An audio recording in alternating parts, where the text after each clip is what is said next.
Okay. Yeah.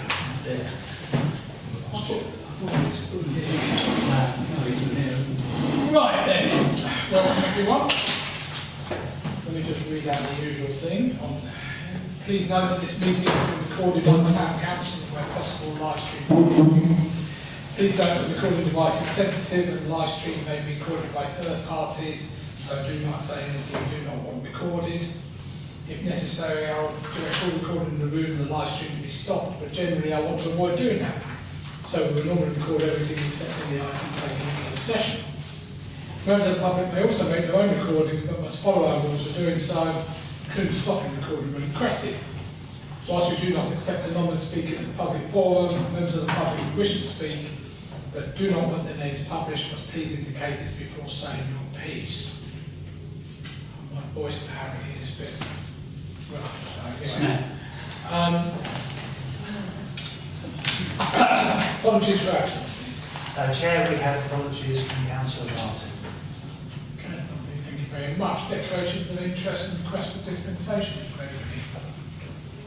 No? Minutes of the last meeting held on Monday the 19th of January. Second, but that's you do this with them.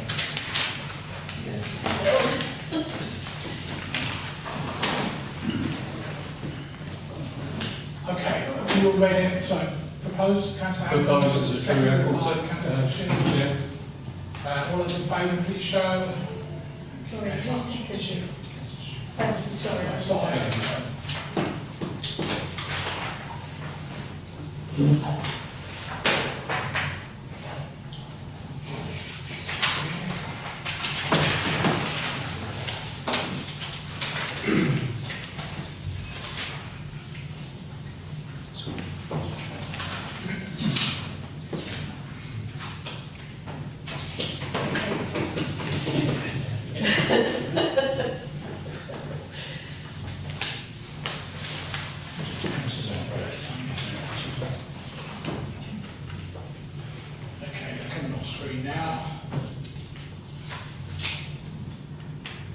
And item number 5, progress of the right action groups, rightly.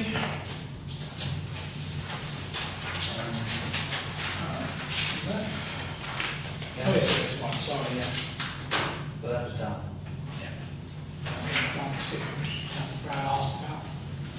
Was that? No, this was about promoting the existence of the real estate. Yeah, but they apparently were made one aware of it, I had told them already that. Different people, I think. So, page 187, 188, 189, we were happy with that? Yeah. The rest of the supporting documentation. Public forum to hear from the public. Have you got anything in? Yeah, just read the minutes of the last meeting and 19th of January, we made very interesting reading, Chair, so that's something what I have to say. Okay, thank you very much. Yeah. Right, we'll move on to item 7, reports. I suppose we also hear from our creative director first. It is on the agenda item first. We've all got Thank you. Yeah. So you've all had the report, and this time I did do a nice colourful chart just to vary things.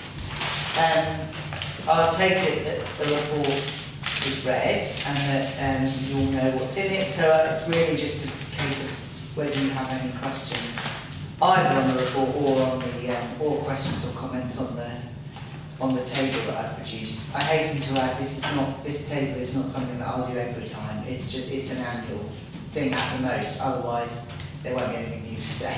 No. But it's just a useful overview. Sorry, I'll just get that. We sent it, so. Any questions at all? Yes, Brown? Yeah, just to say, Dan, well done again. You're doing really, really well. Is there anything you think that's holding you back at all, or whatever? Um, Other than the building, which is not the Yeah, I mean, there are things obviously that everyone would love to do. You know, there's a big redevelopment that could be done on the building, you know, subject to funding and all of that, but we are on to that. You know, we've got a working group and we've got some plans that they've had a look at, and we've revised them, and you know, that's moving slowly, but it is moving. And then I suppose really it's just the size of the place that holds it back. Now, as I've said many times, when you're looking at what's available in the market to bring to Haverhill, the most frustrating thing in the world for me is when people say, "Oh, you're too small," because I know that we have the audience. We just don't have somewhere big enough to fit in. And so, you know, that's really, but there isn't anything we can do. You know, the building is the building. So we, you know, if we had 500 seats or 600 seats, we'd be in a different world, and we could, you know, we could really put Haverhill on the map, I think, because there isn't any other competition. But for now, we kind of get the best that we can for the size of the venue. So the redevelopment is progressing, plans, etc. Councillor Smith? Yeah, interested to see who you manage to sign for the pantomime next year. Peter Harris, that's the name for the last one of the past, isn't it?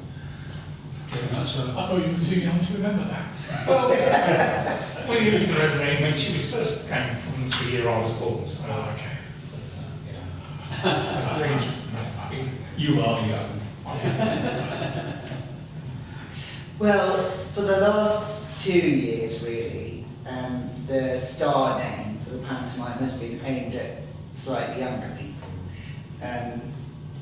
Selina Cherry was really like, I don't know, people in their 30s would remember her when she was at her height in the Honeys. And then the guy this year, Ricky, it was a reality TV star, so again, it tended to be younger people. But then, you know, they're not the only market, they're not the only audience, and in fact, you know, an awful lot of grandparents and older people booked to see the pantomime too. And it's the adults that book tickets, not the children. So I decided this year that we would go the opposite way and go for a kind of more classic name. And it so happened that Anita Harris this year has been appointed the president of the UK Pantomime Association. Oh. And so she's quite big news in Pantoland at the moment. And so it felt like a good time to ask. So, yeah. Bit of a coup then. Yeah. I think so, yeah. I think so. I mean, I've worked with her 4 times before, but never in a theatre that's been sort of less than 800 seats. So for her to agree to come to our little place is, you know, is unusual. But she was very charmed by it. Can I just ask one question about from the email side of things? I don't know whether it's still the case with my account, but I asked to be removed off the so-called staff account. I had 0 emails at all. I never know when there's a new brochure in. And I think if I'm like that, I wonder how many others are in the same boat. And I think if we can get more emails out there, advertise, particularly those shows that, you know, where we're not selling very well, I think we may get a better return. Sorry, I didn't follow you. So you asked to be removed from the list? No, So you don't I'm get- on the list, but apparently I was ticked or something that says I'm a so-called member of staff, which of course I'm not. Oh, I see. And then I Yes, don't get that is because members and staff are all automatically on the distribution list, but they're not ticked because at some point before I came along, it was decided that it was a waste because you all know everything, get everything anyway, I think. You don't necessarily. So I think that might be why. I wonder if there's anybody else other than us who are in that same boat. No, the only other people that are unticked are if they ask to be. Yeah, of course. And do we actually regularly send out emails? Yeah, we do email marketing pretty much every week for something, but it's not always to everybody. So sometimes it will go to 1,000 people, carefully selected, because, for instance, it might be a piece of children's theatre, and so we would look at who's booked for children's theatre before and target them. Or sometimes it might be, if it's, I'm trying to think of an example, well, the pantomime might be a good example, which would appeal to anyone and everyone, then an email might go out to 8,000 people. It just depends on what the email contains. Yeah, I was just wondering whether, I get lots of emails and from other theatres where they include a lot of stuff. That's a 50 email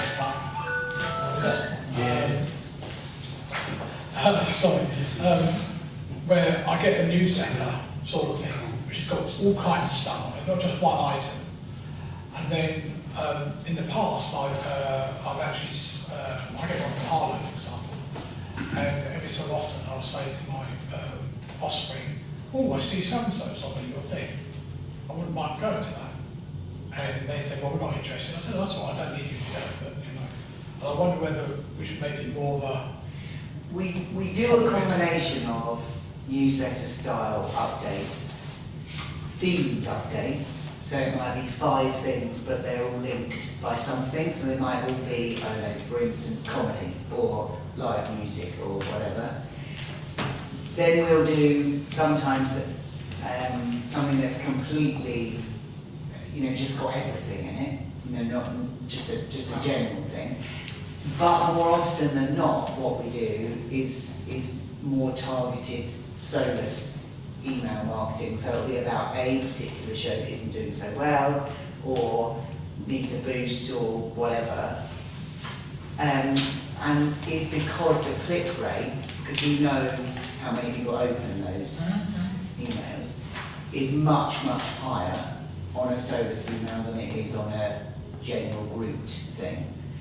Because it's targeted, of course. So it does, that it's sort of logical that it would follow, isn't it? Because if you know people are interested in something, it's easier to get them to buy it. So it is a combination, but there's no such thing as free marketing. Although email is a lot cheaper than post, there is still a charge per. Oh yeah, no. So we don't. It's not much, but when we do have quite a significant database, so we can't and don't send every email to everyone because it would cost too much, and the return isn't significant enough.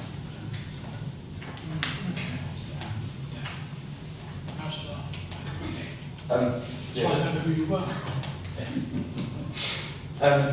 So on the Arts website, I'm on the contact preferences that apply to emails, yes, and the same for the zone, yes, and not for post.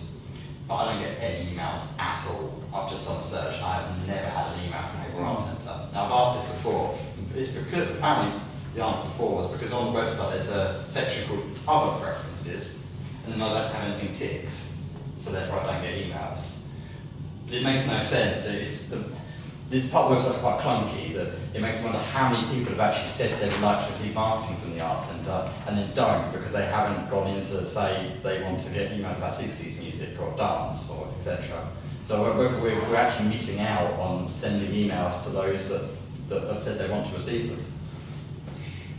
I don't know the answer to that question, partly because I don't know enough about the website and the IT behind it, but also partly because I don't manage the marketing team. They're not my team to manage. I can ask them to do things, but I don't look after them. So I can ask that question, and obviously... I think it needs feeding back. That we're missing out. The IT side of things, i.e. the website, is looked after by John. So if a change needed doing to the structure of the website, then we can ask him to do that now. I suppose it's whether, maybe not the structure of the website, but are we filtering, sort of targeting too much sometimes, that do we just need to send out an email that just targets everybody that said they want to receive marketing, rather than always taking it to the next stage and start filtering it down by those I'm not sure categories? we can anymore.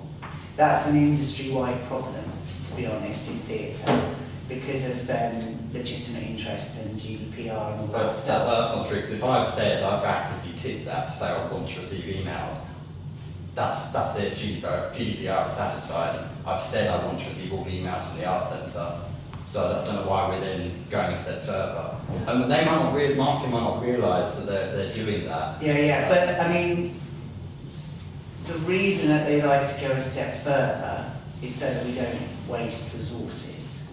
So the answer to that is clear to me, because it isn't true. Very few people want to receive everything from the Arts Centre.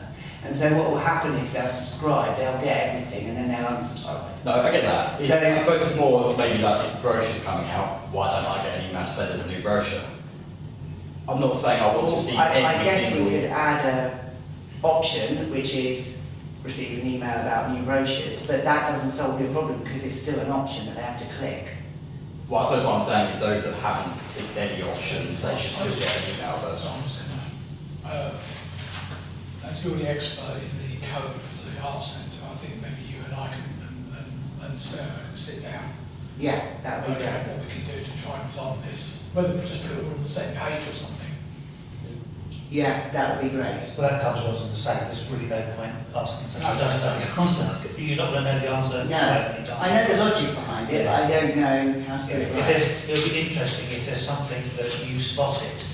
But as you said, if it's buried so deep, marketing may not realise, and there may be a way they can tell whether or not there is a significant number of people who have completed lot A and haven't completed lot B, and we haven't noticed that. So if you can get together with, if it's Sarah, is Sarah the right person, or was it Joe? Yeah. Maybe Joe. Actually, Joe knows his new job, yeah. Yeah, you're right. That would be great, yeah. Yeah, thank you for that. Do you want to talk about the numbers thing you sent out? Yes, this sheet. So what is this? This is a snapshot. It's not every show that we've done, I hasten to add. But it's a snapshot of the most successful ones. It's not all of the most successful ones even, but it's a snapshot of some of them. It's give a good smattering of different genres, different times of year, etc. And really what it is about, and what most is audience behaviours and patterns and things like that. So one of the things that is really interesting about it is the column that is the percentage, that tells you the percentage of new customers. Because in any live arts venue, well, any arts venue really, the key is about constantly developing, expanding the audience, not just selling the same stuff to the same people. And so what you will see from this is that of these the most successful shows that we've done, very often the percentage of new customers is very high. So what that's telling us is that one way or another, we are reaching quite a lot of new people every single time we do a new event. So, you know, for example, Limehouse Lizzie was nearly 57% of the people that booked were completely new to the Arts Centre. So I think it's a very encouraging report, because it's showing that we're getting to new audiences. It's showing that the programme is diverse enough to get to new audiences and to different audiences and different tastes and all of that stuff. But it's also showing that not only that they're out there, but they're finding us, aren't they? So that's why I wanted you to see it, really. It also tells you a little bit about, you know, how they found us, because it's all very well us knowing that they found us, but it's more interesting to see how. And there's a little bit of survey responses and things in there too. So as I said, I don't intend to do this every 5 minutes for you because there wouldn't be enough new information, but it's a handy angle, double check that we're not standing still, basically. That's about in the cover space. Do we put this stuff on the information boards that are coming to the town? To everybody's Advertise the shows. We have to be Yeah. a bit careful because there's VAT implications. That's right. Sorry, VAT, business rates. Okay. Like the DigiSign side, we can't have private advertising. But we do We get do well advertise reviewed. that. So stuff that we can kind of pretend is of great interest to the populace at large, as opposed to individual shows, which would be blatant advertising. That's a spend thing. Yeah, I guess with the, obviously you need the variety of new acts, because if you don't, then you won't have the new people, because it'll be something they've already seen. So by definition, they're not going to be new, are they? So it's important that you keep that variety of new acts coming in, as well as tried and tested ones. But yeah, that's good. I mean, there is a, people like familiarity, don't they? So there are some cornerstones to the programme that have been coming for years, and we keep them because they have a following and people like that, and people like to book in 2026 for the 2027, Neil Sands show or whatever. But you're right, that can't be the whole story. Otherwise you're just selling the same thing to the same crowd, and by definition that's diminishing returns, isn't it? Yes, Dan, thanks very much. I'm very interested on the new people that's coming in. What do you think is the reason how the new people know it or get attracted? Is it because of people say, oh, that was a good act, you want to go and see it type of thing? Or is it sort of social media, or what do you think? I think it's there's two stages to it. I think the first stage is that they've got to see it, literally see it somewhere. I know that sounds an obvious thing to say, but they've got to literally see it somewhere. And what the stats tell us is that the brochure is a massive selling tool. And then the website and email after that. Friends and family, you're right, is another, word of mouth effectively is another high one. Social media actually comes after all of those, which is, I think, tells us less about how good social media is and more about the constituency that we obviously appeal to. So I think the way that they see stuff in the first place, like, for instance, Limehouse Lizzie, which we've never had before, the way that people saw that was principally, obviously, through the brochure, the website, and our email campaigns. But then the second part of that is that people come to a brand that they recognise, I think. Not always. Some people will take a risk on something new, obviously. But people look for what they know, don't they? So if you're a Bon Jovi fan, for instance, and you get that brochure and it's got Bon Jovi in it, then the first stage is you've seen it. The second stage is what motivates you to actually buy it, is that you're a Bon Jovi fan, so you recognise it and So I think it's a combination of the product being recognisable, high quality, popular brands, all that stuff, or big, or sometimes star names when we can pull them off. Things that people are familiar with, recognise, trust, all those things. And then getting it, just pushing it out there and using the tools that we know work best for us. So that's the website, emails and the brochure. Followed closely by social media. And I think the combination of all of those things cause the word of mouth. But actually what we find is somebody will stop someone in the street and say, oh, did you know that Psychic Sally is coming to the Arts Centre, and then they'll pop in and get the brochure and see it in there, or go on the website and look at it there, and then book. So I think it's a combination of things. But, you know, marketing people will always tell you that people have to see something in sort of 3 to 5 different forms before they register that it's happening. So that's why, while some of these things are clearly more successful than others, the mix is important because it helps to get it in people's psyche. Thank you. Did you manually do this, or did this come out of Spectrix? Part and part. I was wondering, where you got the percentage of total new customers, which is a good figure. So take Lighthouse, and this again, you know, 57%, whatever. I wonder how those 57%, how did they find out about it? Is it, because obviously when you think you've got your pie chart here, but is that for just those? Or is Yes, so you're talking, yes, so that's possible, but you're talking about 2 different types of report. So this one is, the pie chart is just the overall reflection of just the this table. data or the whole block? No, just this data, Yeah. this table.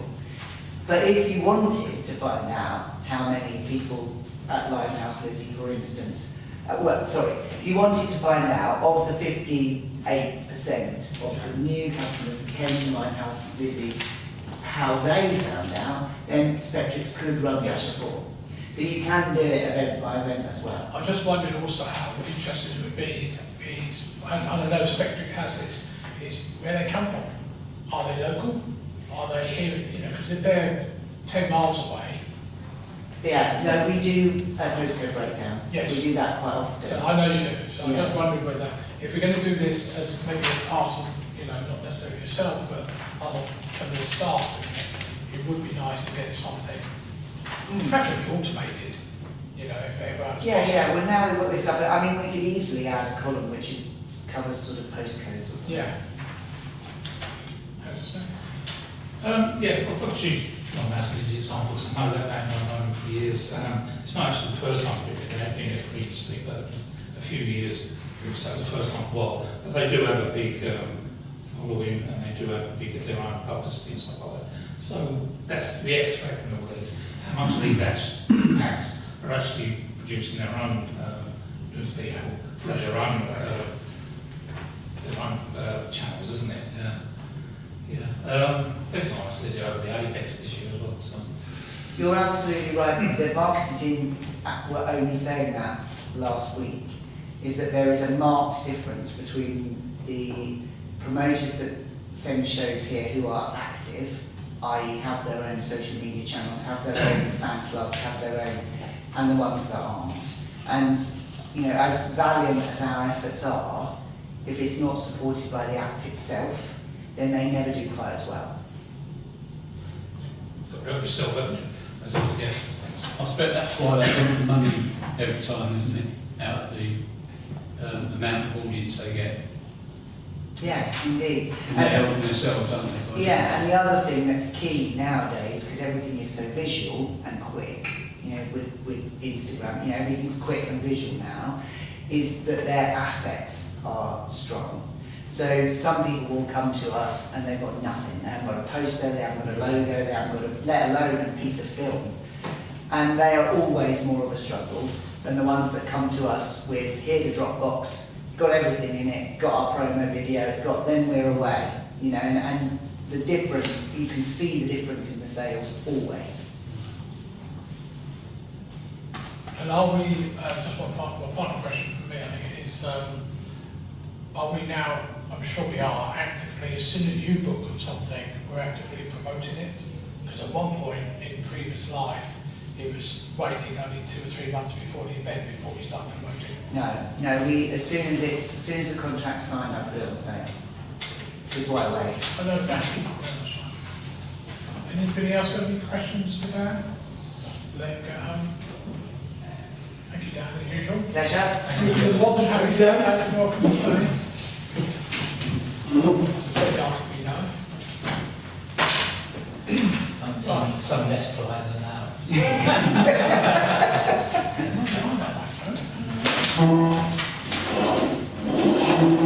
Right, let's move on to item 7B for Bravo, the youth skills manager side of things.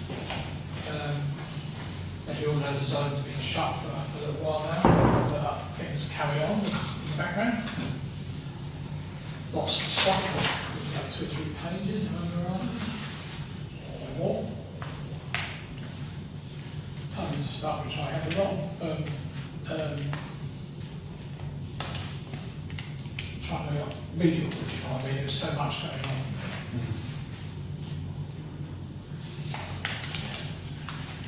And I had to look up some of the acronyms as well.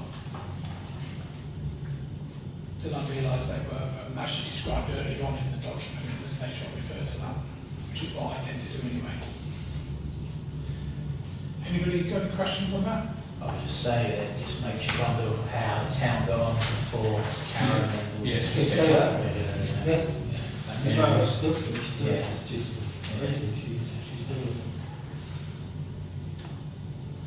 Okay, usual, I think, pass the thanks back if you can. Right, item 7 Charlie, first of all, the zone side of things, zone management side of things. Then an update on what we're doing. No, it's as here, so the heating system is being replaced as per the instructions from council last week. So that's contract's in place, we're just waiting for the lead time for delivery of the new unit. Okay. Well, there were 3 parties in the full. It must have literally been on the, they only had 1 day of operation, so it must have been, Really? yeah. It's quite usual going more than 1 party. Yeah, after that, 2 in the morning to the afternoon.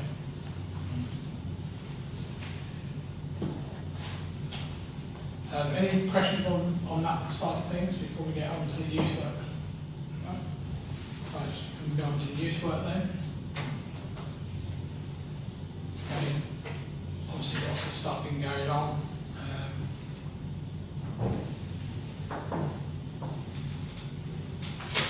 Any questions at all on that?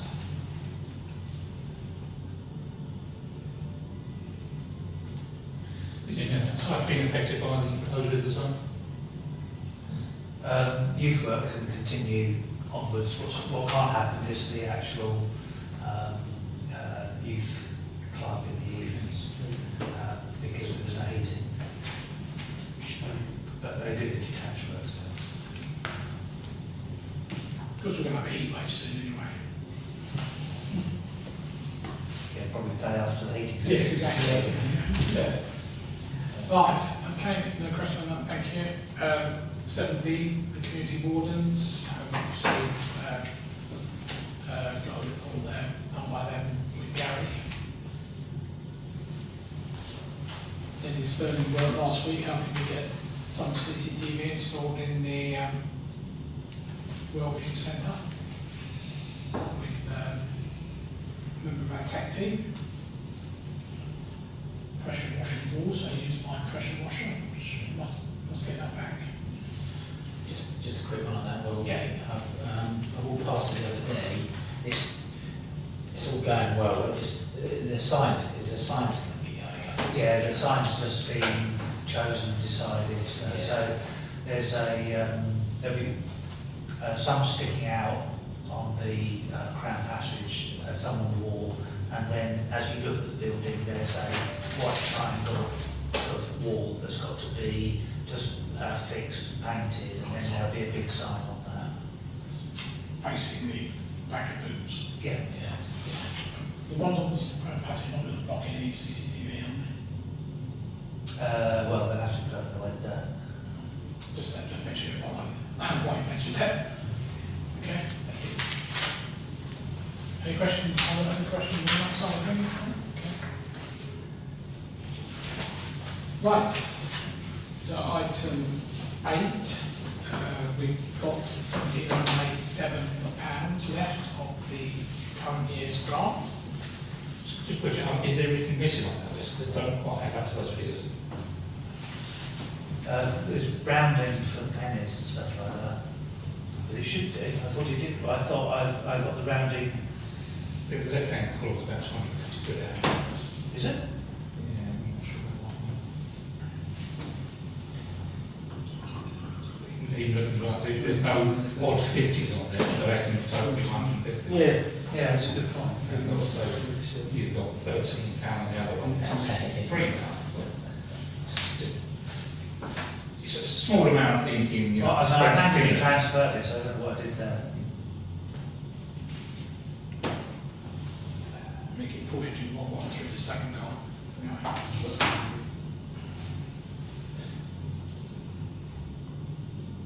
So we make that a bit more. Okay, we'll look at that. Okay, so we've got grant requests. First of all, 9A, members of Golden, £1,850 towards extending their space in the leisure centre. Any comments, please? People have to You've seen report. the Yeah. sorry, Clark officers, sorry, Clark's report. I think it's, what was in the report, 750, was it? That was Clark's recommendation, yeah, based on the amount of money they've got sitting in They've the got a lot of bank. money in their account. haven't they? And also, Clark mentioned me earlier on, this is in the leisure centre. Should Abercroft not be putting their hand in their pocket and paying for this?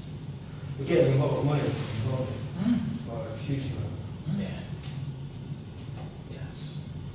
Any comments, Councillor Brown? Happy to propose the amount that's been recommended, 750. Lovely.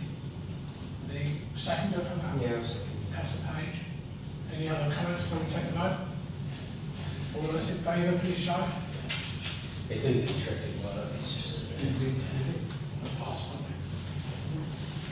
Thank you very much.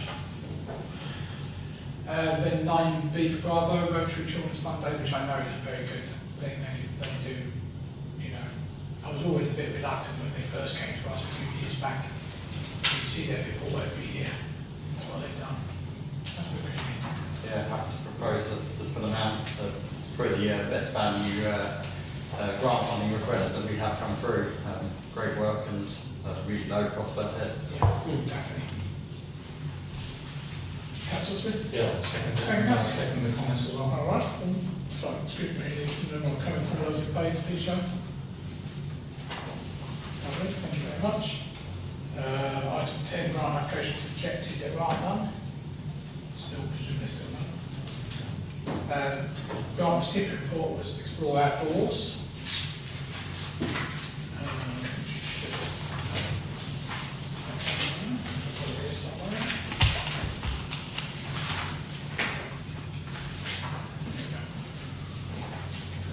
This.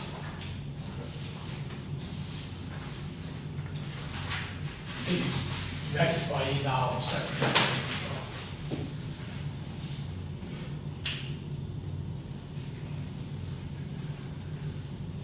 I guess my only comment as usual is that, you know, some of the adventure days, quite people taking up space and not necessarily turning up.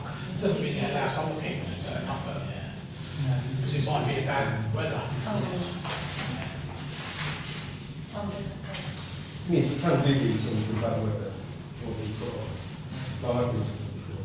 And it is really annoying when 20% of people are into Yeah. more than 5 families. But it's only for noting anyway, so. Yeah. They do go stuff.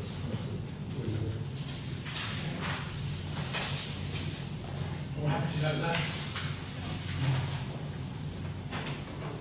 Okay, working parties, we didn't have a civic one, so we want to have a community event held on the 30th of January, which basically, you know, those who can attend,